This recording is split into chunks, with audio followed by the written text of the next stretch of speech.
My sister! That's my sister! Please let me go! It was just another night for Lakeisha and her friends hanging around the neighborhood until it wasn't. 911, where's your emergency? I just heard some gunshots and there seems to be a person on the ground not responding. When officers and EMTs arrived at the scene, the severity of the situation became clear.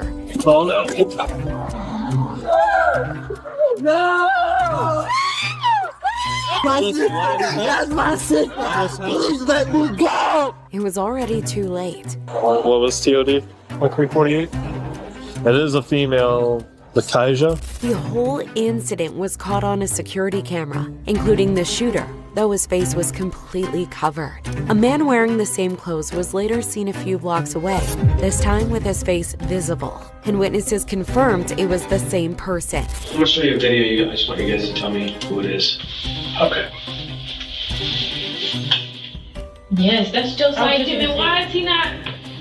That's irritating. And that's all they needed to make a move. Josiah, we have a canine on scene. Do not attempt to flee. We're not here to hurt you. Do as you're told. You will not be harmed. Start walking towards us. Just listen to what we say. You got him. At the station, Josiah is not as cooperative. Do you remember anything about being down there? No. This is your opportunity. What's that? I don't remember. You don't remember? Now the detectives try to push him for more answers. That's your story.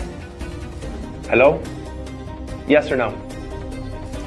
Thumbs up? Okay, yes. But Josiah gives them nothing. You're okay with eating a murder charge? During the trial, his lawyers tried to blame his actions on his rough upbringing. When you saw his parents being incarcerated, he saw days where he had no parent oversight. He was often moved from home to home. But his behavior showed a lack of remorse for taking an innocent life, one that wasn't even his intended target. Josiah was found guilty of second-degree murder and sentenced to 27 to 52 years in prison.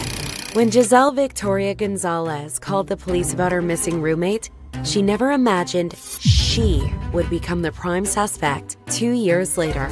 We're having you repeat this over and over again because you haven't been truthful from us from the very get-go. It was right after Christmas 2022. Giselle said she hadn't seen or heard from Rooney Lady in 2 days, and neither had Rooney's family. As detectives began looking into the disappearance, they quickly noticed several inconsistencies in Giselle's story. Have you heard anything? No. Can you call me with good news? No, I was hoping so too. GPS history showed her and Rooney traveling along the same routes, even after the day Rooney supposedly went missing. Surveillance footage also caught her buying a chainsaw and heavy-duty cleaning supplies. You did buy something, see? Honestly. Do you remember now? No, ahora sí me recuerdo. Do you remember? Ahora sí, yeah. Es que hace mucho. That's okay, what'd you buy? Still, Giselle stuck to acting oblivious. If Rooney's phone is in one place, and here you are, and she's not there, what does that mean? I don't know. You had the phone the whole night, though, right? In my... Go ahead, it was in your purse. Okay. How did it wind up in your purse? Although she admitted they got into a fight over money that Rooney believed she had stolen, she left out just how violent things became. Giselle! I could repeat it. We're having you repeat this over and over again because you haven't been truthful from us from the very get-go. Without enough evidence, they had to let her go. But as Giselle went on with her life, so did the investigation. And soon, authorities found what they needed to make an arrest. Traces of Rooney's blood all over their apartment. In November 2024, they tracked her down to Connecticut.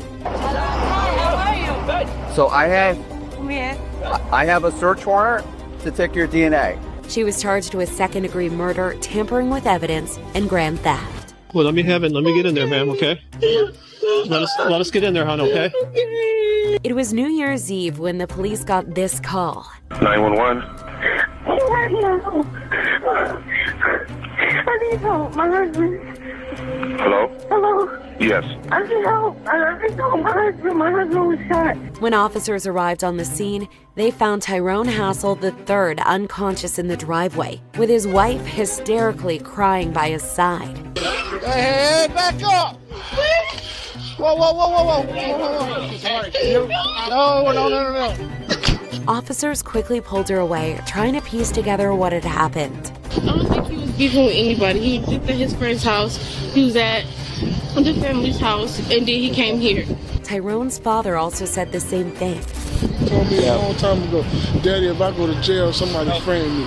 My son walked a straight line his entire life. So over the next few days, they followed every lead they could find, but they all led to dead ends. Soon, however, they would discover the shooter was much closer than anyone realized. So any relationships between any of those people in that group going on? I mean, in Korea, I knew Quay Haskell municipality, and that was it. A neighbor told detectives he saw a car on the night of the murder that seemed connected. Surveillance footage revealed the license plate, and it led to a man in the military who was linked with Tyrone's wife. I've worked the same amount of hours that he worked, and I still have to come home and do everything for the baby. I agree, that's not fair. And it's like the reason why the relationship and a bond was built between me and Jeremy, because you always, you don't have to worry about that. When me and you get together, I'll make sure you have your break. It didn't take long before Camilla threw her lover under the bus. And I was like, what do you mean by that? He was like, I can handle it. I get that guy, I get a girl by the plot. Well, it just started to progress. She also didn't deny her part in the plot. Why would you just divorce him? I talked to him about it, and he didn't want to. You put your needs and your wants above somebody's life. I did. Camilla was found guilty of first-degree murder and sentenced to life without parole, while her lover received 65 years for second-degree murder. What is your plea? This has been 47 years in the making. In 1974, Carla Walker's life was cut short after attending a Valentine's Day dance with her boyfriend. A man attacked them in the parking lot, knocked out the boyfriend, and kidnapped Carla. 3 days later, her body was found in a drainage tunnel. All suspicion fell on the boyfriend, yet there was no proof to support it. In fact, there was no solid evidence pointing to anyone at all, except for one man, Glenn McCurley. He owned the same type of weapon tied to the murder, but after passing a polygraph, investigators moved on, and the case went cold. Almost half a century later, police were back at Glenn's door. Mr. McCurley. I ain't doing anything. Using advanced DNA testing, investigators matched Glenn to the DNA found on Carla's clothing. The evidence was undeniable, but he still tried to claim a false alibi. Yeah, I was with her part of the time. That's not true, Glenn. No, I gone to Midland. After a lot of back and forth, Glenn finally confessed. I didn't go out to do anything. How did you feel afterwards? Scared to death. He was charged with capital murder and sentenced to life in prison without parole. 3 years later, he was found dead inside his cell.